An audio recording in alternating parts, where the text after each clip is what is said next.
लंबी बीमारी के बाद केंद्रीय मंत्री रामविलास पासवान का कल शाम निधन हो गया। वो 74 साल के थे। कल पटना में उनका अंतिम संस्कार होगा।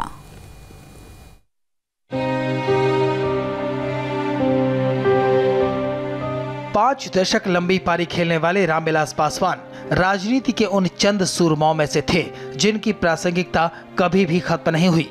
सरकार चाहे जिसकी भी हो, पासवान की जगह ध्रुव तारे की तरह अटल रही।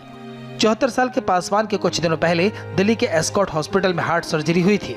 कल उनकी तबीयत अचानक खराब हो गई और शाम 6:05 पर उन्होंने अंतिम सांस ली।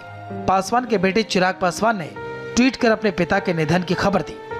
पापा, अब आप इस दुनिया में नहीं हैं, लेकिन मुझे पता है आप जहां भी हैं हमेशा मेरे साथ हैं। पासवान भारतीय राजनीति के वो सितारे थे जिन्होंने फर्श से अर्श तक का सफर तय किया। पिछले 6 साल से वो मोदी सरकार में थे और खाद्य आपूर्ति मंत्रालय का कामकाज संभाल रहे थे। अपने सहयोगी के जाने के बाद प्रधानमंत्री नरेंद्र मोदी ने दुख जताया। पीएम ने ट्वीट पर लिखा, दुख बयान करने के लिए शब्द नहीं है। देश में ऐसा शून्य पैदा हुआ है जो शायद कभी नहीं भरेगा। पासवान जी का निधन मेरे लिए व्यक्तिगत क्षति है। मैंने एक ऐसा मित्र और सहकर्मी खोया है जो पूरे जुनून के साथ हमेशा सुनिश्चित करना चाहता था कि प्रत्येक गरीब व्यक्ति सम्मान पूर्वक जीवन बिता सके। प्रधानमंत्री के अलावा तमाम बड़े नेताओं ने भी उनके जाने पर दुख जताया।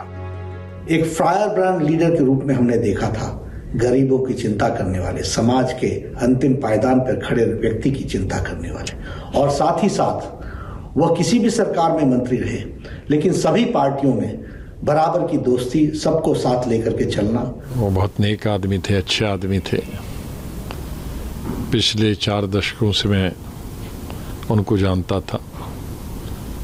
कभी हम विपक्ष में रहे, कभी वो विपक्ष में रहे और कभी हम साथ इकट्ठे भी सरकारों में रहे। और डाउन टू अर्थ है। लगभग 2 दशक पुराना उनके साथ एक आत्मीय संबंध रहा।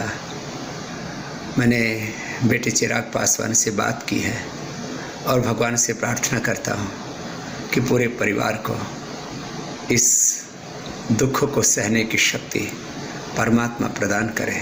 उन्हें लोग कहते थे कि ये मौसम को राजनीतिक मौसम को पहचानते हैं। मैं समझता हूँ ये शब्द उनके लिए उचित नहीं था।